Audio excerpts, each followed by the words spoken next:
ബിസ്മില്ലാഹിർ റഹ്മാനിർ റഹീം അൽഹംദുലില്ലാഹി റബ്ബിൽ ആലമീൻ അല്ലാഹുമ്മ സ്വല്ലി അലാ സയ്യിദിനാ മുഹമ്മദിൻ വഅലാ ആലി സയ്യിദിനാ മുഹമ്മദ്. ബഹുമാനികളെ, വിശുദ്ധമായ ഹിജ്റ മാസം അവസാനിച്ച് മുഹറത്തിലേക്ക് നമ്മൾ പ്രവേശിക്കുകയാണ്. മുഹറം എന്ന് പറയുന്നത് ഹിജ്റ മാസത്തിലെ ഒന്നാമത്തെ മാസമാണ്.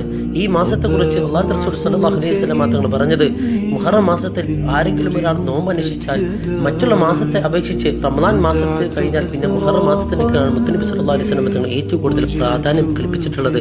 പ്രത്യേകിച്ച് മുഹറം 9, 10 നോമ്പ് വളരെയധികം പവിത്രതയുള്ളതാണ്.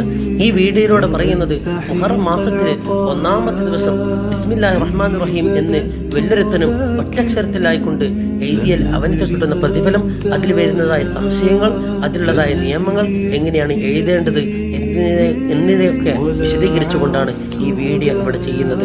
ഈ വീഡിയോയിൽ കൊടുത്തിരിക്കുന്ന ഓരോരോ ക്യാപ്ഷനുകൾ വായിച്ചുകൊണ്ട് മുഹറം 1 നമ്മിലേക്ക് പ്രവേശിക്കുമ്പോൾ അന്നത്തെ രാവിൽ നമ്മളെല്ലാവരും ബിസ്മില്ലാഹിർ റഹ്മാനിർ റഹീം എന്ന ഒറ്റക്ഷരത്തിൽ എഴുതാൻ വേണ്ടി ശ്രമിക്കുക. മാത്രമല്ല, വിശുദ്ധമായ ആയത്തുൽ കുർസി ഓതാൻ വേണ്ടി മുത്തനബി സല്ലല്ലാഹു അലൈഹി വസല്ലം തങ്ങൾ ഈ ദിവസത്തിൽ ആയത്തുൽ കുർസിനെ അധികരിപ്പിക്കാൻ വേണ്ടി പറഞ്ഞിട്ട് അല്ലാഹു തആല തൗഫീഖ്